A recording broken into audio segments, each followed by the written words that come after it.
It's the Real Estate Podcast, brought to you by ANZ Home Loans for financial well-beings. And welcome back to another episode of the Real Estate Breakfast, available every morning on iHeartRadio, Spotify and Apple, and of course wherever you get your podcast from.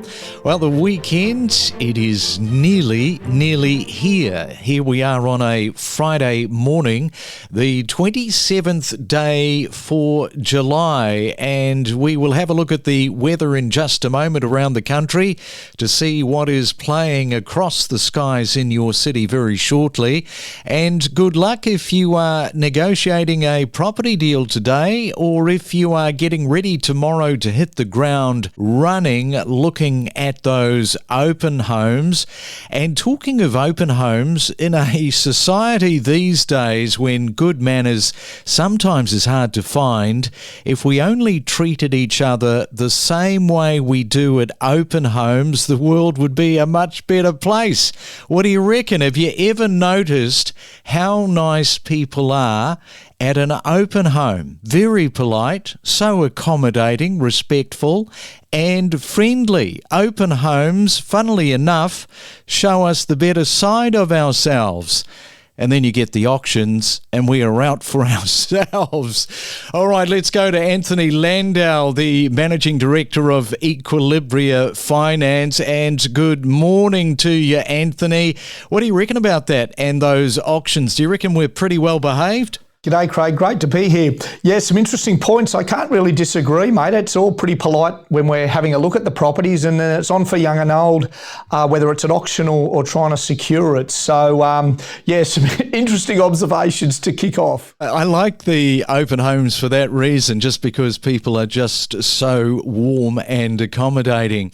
Well, coming up, we're going to be talking this morning. We're saying goodbye to the financial year of 2023. Many, of course, will be glad to see the back end of that, because it has been a challenging one for the economy, mortgage holders, and it's nice to sort of recalibrate and look at that all-important 2024 financial year. Yeah, I think a lot of people will be happy to see the back of 2023, and I think challenging is a really good word as we look back on the economy, households, cost of living pressures.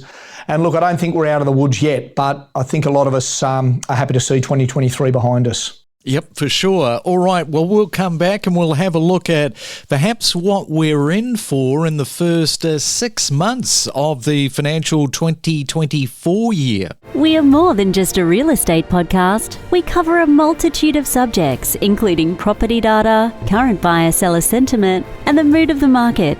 Follow each week all of the main talking points and know your property. And having a look at the capital city house prices, now they have surged almost 4 times faster in the June quarter compared to the first 3 months of the year.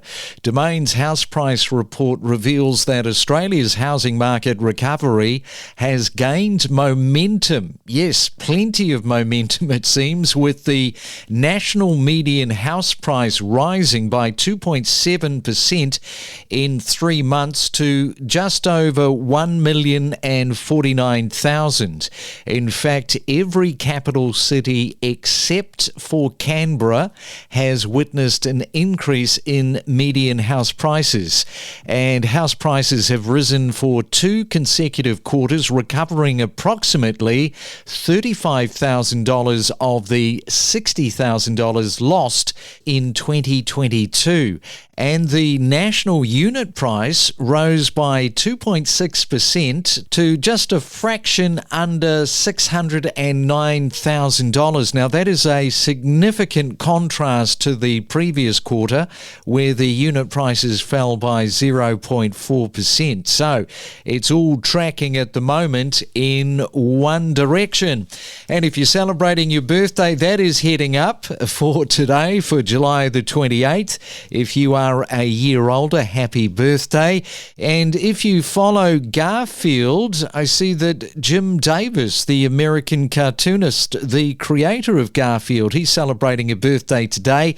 He is turning 76, and it would have been Jacqueline Kennedy Onassis's birthday, but unfortunately she passed away back in 1994. Don't forget to subscribe. We have hundreds of episodes, all designed to help you better understand the constantly evolving and dynamically changing real estate property market. It's the Main Centre forecast. And let's have a look at the weather on our Friday morning. And first we go to Sydney. Good morning to you. Expecting a mainly fine sunny day with 23. Melbourne, expect mainly dry, maybe a morning shower. 17 is your forecast top. Brisbane, expect mainly fine with cloud cover and 23. And it should be a mainly cloudy day in Perth. A possibility of some rain, and your high today of 19. Navigate the world of real estate like a pro, with expert insights, opinions and trends to up your game and knowledge when buying your next property. Well, it is a Friday morning, and as we mentioned, the financial year of 2024 is underway. What is the outlook and the sentiment for the economy?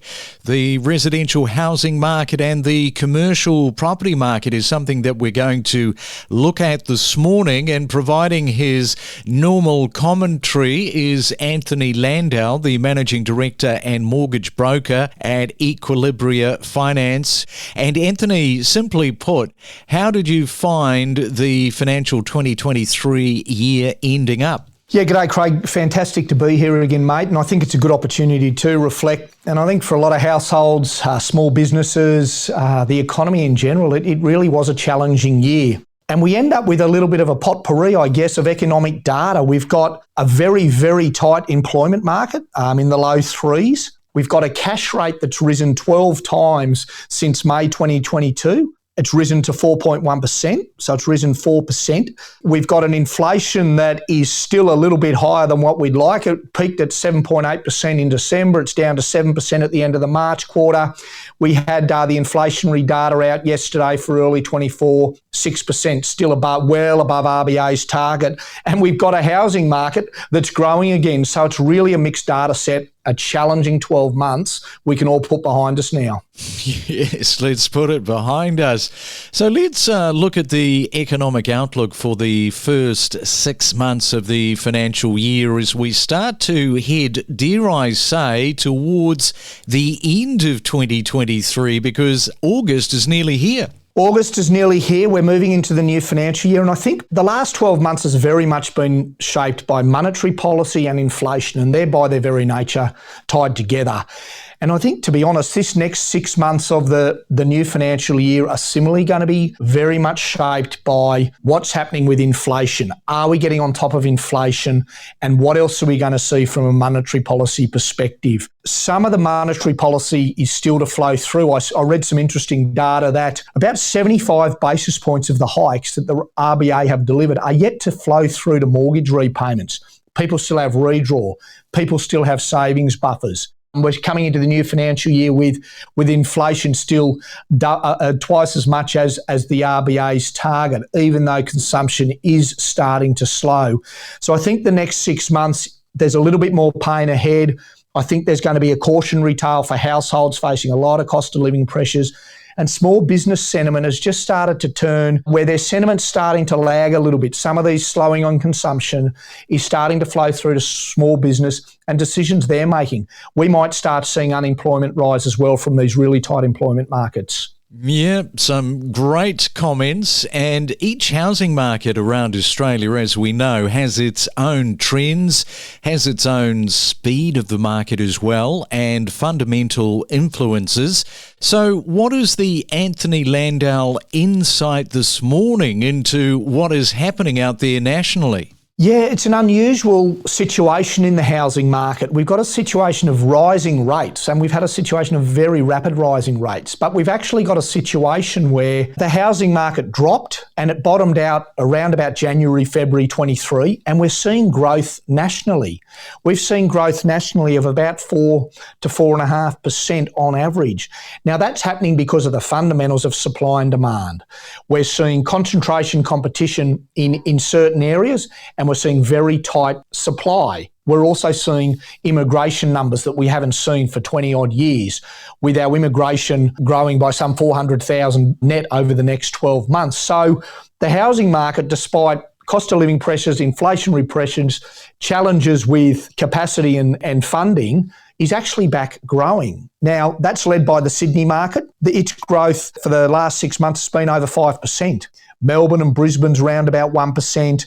Perth's growing 3%. Hobart is still in decline. So nationally, we're seeing the housing market hold up, be resilient. One other thing we're possibly going to see is we may have a bit of an overvaluation in some regional areas happening over the next 6 to 12 months. We might see that adjustment where a lot of the working from home, a lot of the people who moved into the regions really drove those prices 6, 12 months ago. So we might see the regional areas have been a little bit overvalued.